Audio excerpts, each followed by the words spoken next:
Hi, everyone. Welcome to Perfect Prey. I'm so glad you're here. As you recall, I am certainly seeking out adults who have survived coercive control, narcissistic abuse when they've had a parent who was abusive to them. I really want to begin highlighting the experiences of children. This is what we don't know enough about in society. It's what we don't talk enough about. All of you listening know your children are victims of this abuser. So we are starting to elevate this conversation, and I really hope to continue to have it grow. So there are so many podcasts where people talk to adult victims of the partner. And I truly appreciate some of you have reached out to me. You want to be on the podcast. I'm not quite ready to do that at this point.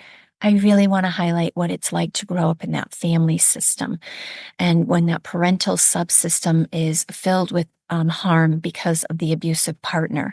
So, again, thank you so much for being here. This week, we're tackling grief and loss and really diving into it. It is actually a full module in my protective parenting program. As a college professor, I have taught a course called Death and Dying, and really was on the cusp of a long time ago when we started to say, wait a minute, all of these experiences are much more than just experiencing a death or, something like that. We really need to think about this loss and these stages of grief as it relates to all parts of our life when things have not gone as we expected. That's the story of protective parents, right?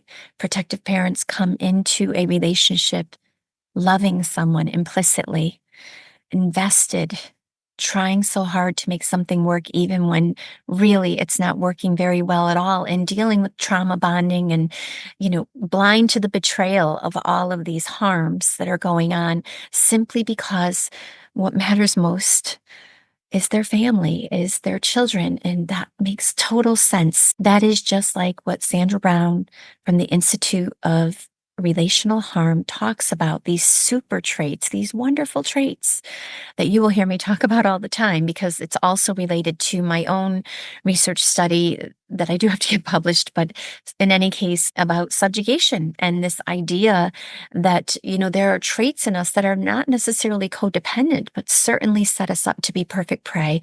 And that's why I came up with the name of this podcast, is because of my own research into subjugation. So there's so much that we lose, even if you have your children back. Some of us are blessed and our children have gained clarity. And in that, there is still a wound that will never, ever go away, because there's all of that time lost, all of the experiences that we expected to have with our children. There is a lot of grief in all of this. And so if you don't have your children, the grief, I get it, is unimaginable. The heartache, the reality that people in society do not get what you've experienced. They literally can't wrap their head around it, just like you couldn't wrap your head around what you were going through, just like our children cannot wrap their head around what they're going through or what they've been through.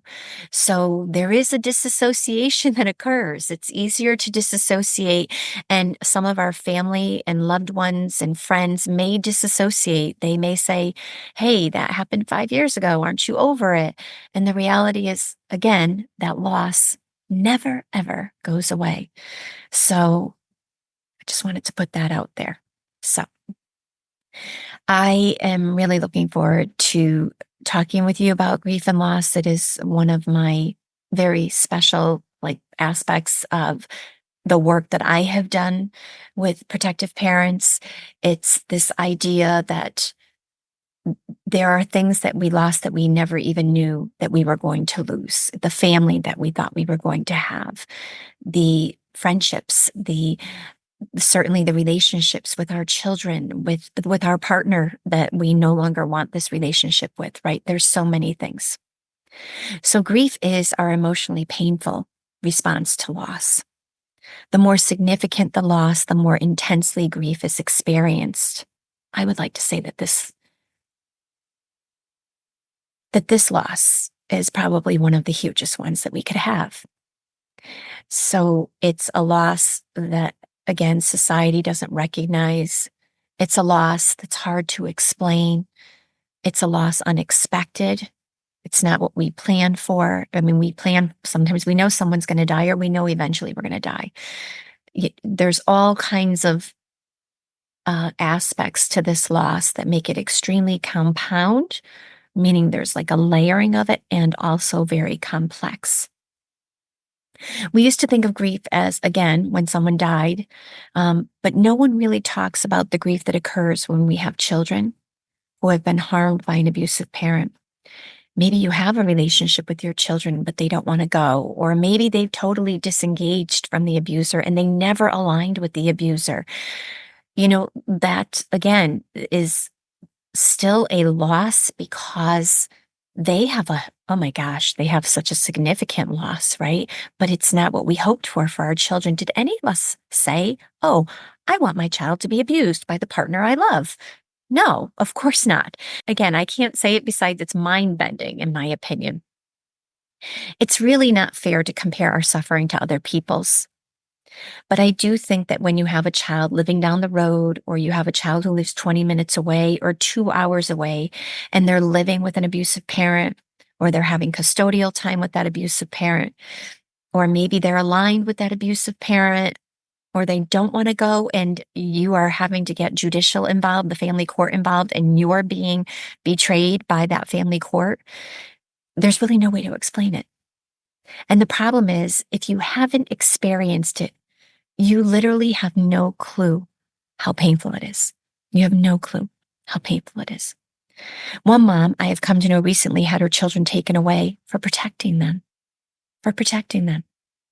She went through all of the right channels, followed her pediatrician's guidelines and the police also.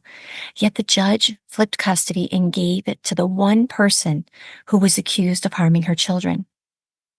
She now has been given perhaps the privilege to visit her children under supervision. How does this make sense? And how do you overcome all of this grief?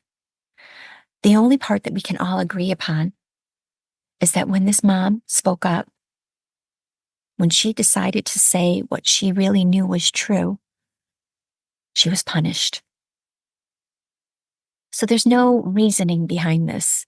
There's no ability to figure out how to remain safe. So that's a whole nother layer, right? We're grieving the inability to feel safe. Maybe you don't feel safe in your home. You don't feel safe at transitions.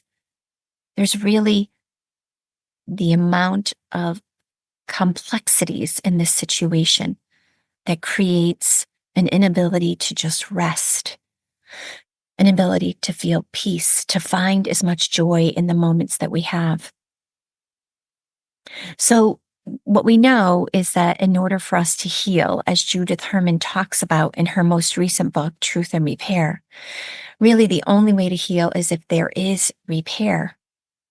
The problem with these situations, and when our children are aligned or going with the abuser and they don't want to, whatever it is that we're being betrayed by systems and, or of course, always by that ex-partner. And that we are in this situation because we, again, we're perfect prey. But how do we repair from it? So if you have 3-year-olds or 5-year-olds or 8-year-olds or 10 or 12 or 15-year-olds, you know how many more years you have to deal with this abusive parent. But it doesn't end when our children reach the age of majority, when they're 18 years old. It doesn't end. There's always going to be something. There's always going to be, if nothing else, their own grief and loss from not maybe having that parent in their life. No child chooses to have an abusive parent. You didn't choose to have an abusive partner, but no child chooses to have an abusive parent. So Judith Herman says truth and repair, and healing happens with repair. But when we live in a society that diminishes our experiences, that maybe not only diminishes it, but totally dismisses our experiences, and in some ways also silences us, doesn't allow us to grieve in the way that we would expect people to be able to grieve such a significant loss, repair seems really unable to be attainable. The wound is always open. And if you've been fortunate enough that your children have come back to you or that they don't want to go and the abuser isn't pursuing them, the court system in general may see the abusive parent for who they are, and your children spend more time with you after maybe losing time with you or having, supervised visitation with the abuser, whatever it is. All of these things are things you never, ever would have expected in your life or your children. You would have never expected this. So again, the wound is always open. And if they are coming back to you in some ways, are they the same child that you intended to raise? Do you have to parent them differently? Absolutely. Those moms who take my protective parenting program hear this all the time. We are parenting children different. They are harmed. They are abuse victims. They cannot be parented in the way that we expected. There's going to be things we have to give up. There's going to be ideas that we had about what we had planned for their life that we're going to have to shift. They're child abuse victims. Their experiences of significant harm have changed them. They are different kids. Our relationship is going to be different than we planned. The relationship may have been maliciously fractured by that abuser. And now we are just trying to rebuild. It's building up again. And we're exhausted and overwhelmed. And again, all of these things are parts of that loss. If they're indoctrinated, their relationship, again, was entirely fractured from you, and you are working on building that back up and understanding that that's a loss for them. They lost that time with you, even if they don't even acknowledge it, even if they aren't trying to come back to you in some way, there is a significant loss in them. And someday we hope that they see it, but it is such a significant sadness for them. So I think it might be helpful, like if I just give a little bit of an example. So when my children were 9 and 10, that's when the indoctrination began, but I didn't find out until they were 17 and 19. So there were a lot of years there where I was trying to figure out what the heck is going on here. Why is this so challenging? Why is there not this strong connection I see with other moms having?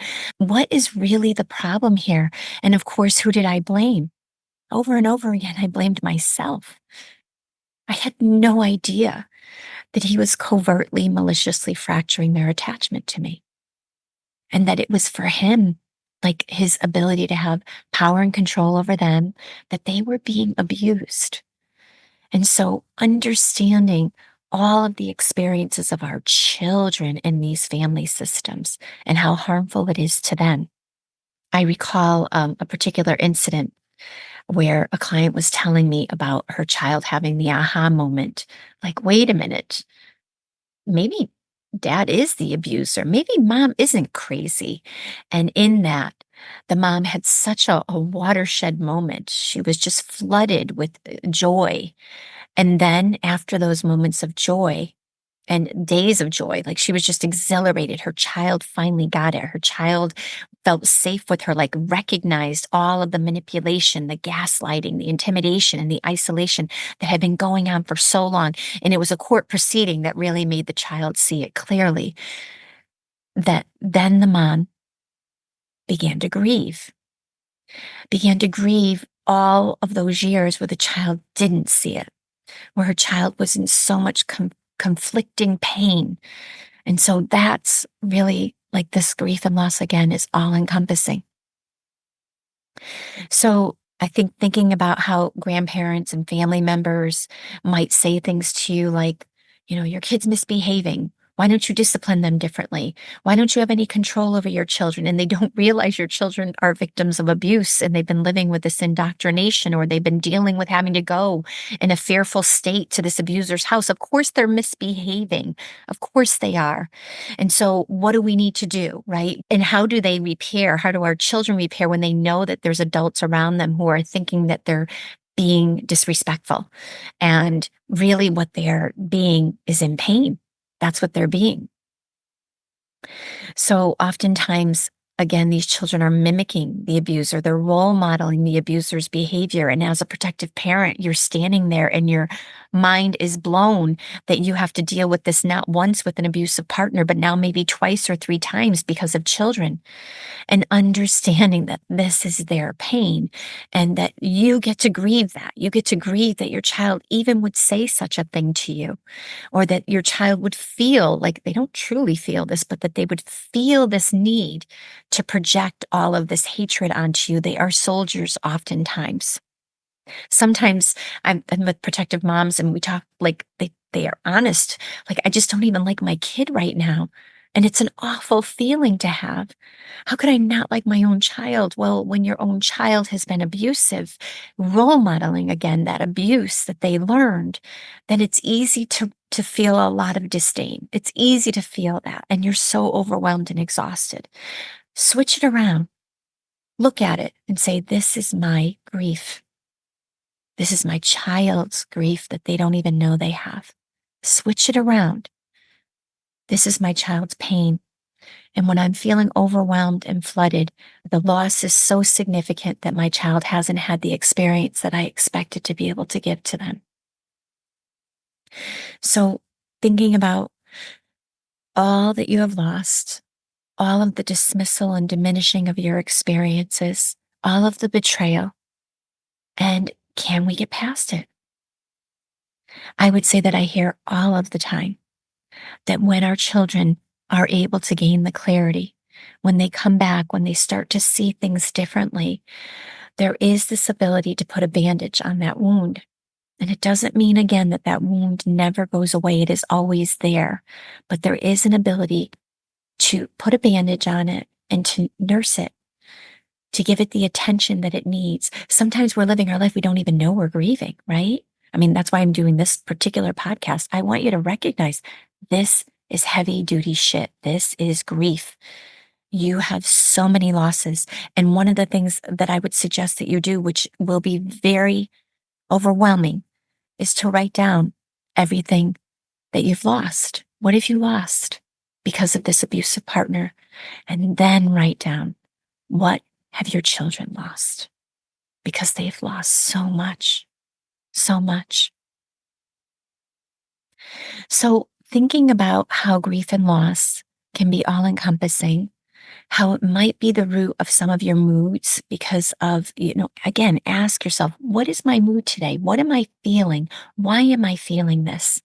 Am I just really sad about what I don't have, whether it's time on Saturday to go play at the park with your child, whether it's having a child come home so dysregulated that you don't even get to hug them the way you want to. Maybe it's having a teenager that you're not allowed to hug anymore because of their own abuse circumstances. And that doesn't mean you can't someday, but right now you're not hugging them the way that you wanted to, right? So thinking about what are the things that are all related to your own loss and grief so that you can actually look at it from that lens.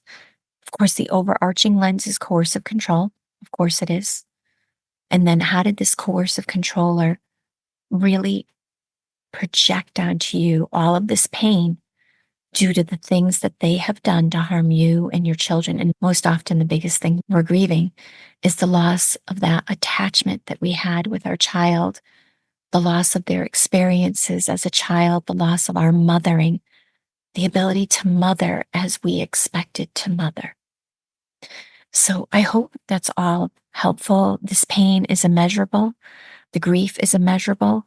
I think it's important to understand it's considered a disenfranchised grief in society. It's a grief that society doesn't allow you to grieve, in the way that you do a death, because people don't get it. And they often wonder what you must have done if your child isn't having that relationship with you that typical people do. So finding a world of support starts with finding other people who have experienced this. You are not alone. This is not your fault. Acknowledge the grief. One of the most amazing things we can do, as Lois Tonkin talks about, is we can grow around our grief. How are you going to grow around it? How are you going to show your child that with all that's happened, you are still growing and expanding in other ways in your world so that if they're not with you, when they come back to you, they see you as really in a position of ability to embrace them without any expectations.